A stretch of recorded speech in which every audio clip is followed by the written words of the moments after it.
Saudaraku, pengkhotbah dalam perenungannya berkali-kali mengungkapkan satu pertanyaan, yaitu pertanyaan berkenaan dengan apakah faedahnya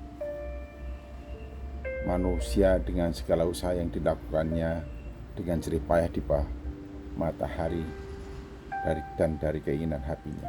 Jadi pertanyaan ini diulang-ulang. Apakah faedahnya manusia berusaha dengan jerih payahnya di bawah matahari?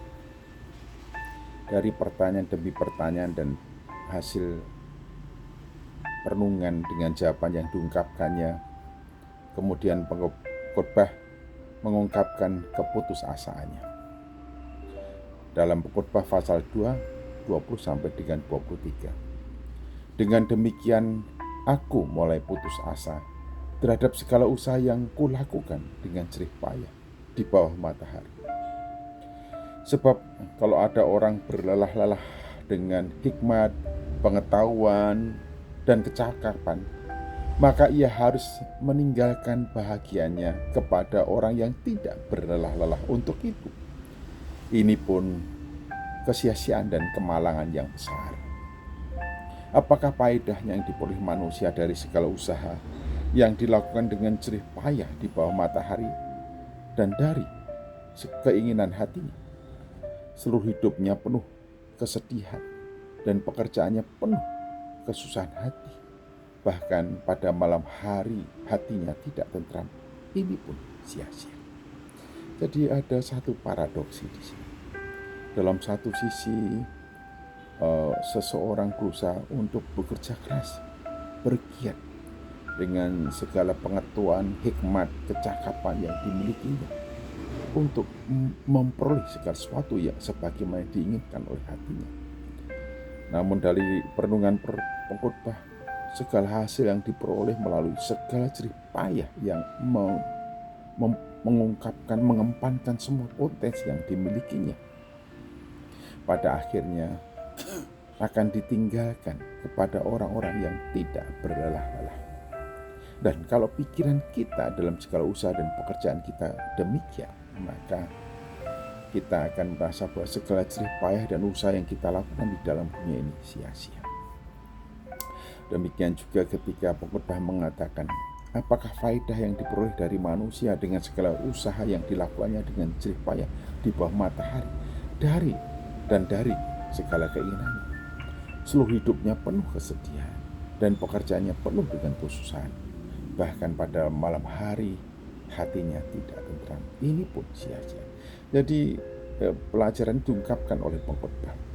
Kalau jerih payah yang kita lakukan dengan segala usaha upaya yang mengempankan segala potensi yang kita lakukan dan berhasil mengumpulkan segala sesuatu, dan kita merasa setelah kita mati kemudian hanya akan diberikan kepada orang yang tidak berlelah sepadan dengan yang kita lakukan, lalu kita mengatakan berarti segala jerih payah dan usaha kita itu sia-sia belaka. Nah, kalau pikiran kita selalu demikian, itu akan membuat kita putus asa. Apalagi ketika menjelang ajal tiba, lalu kita menjadi gundah gulana, kita menjadi sedih pedih. Untuk apa hartaku? Untuk apa kekayaanku? Untuk apa segala sesuatu yang sudah aku peroleh dan aku kumpulkan sepanjang umur hidupku? Kalau pada akhirnya aku mati dan kemudian mau tidak mau hasil dari segala jerih payahku akan diserah terimakan, atau tanpa kita ketahui kemudian menjadi dikuasai oleh orang-orang yang tidak berlelah sebagaimana usaha upaya yang kita lakukan.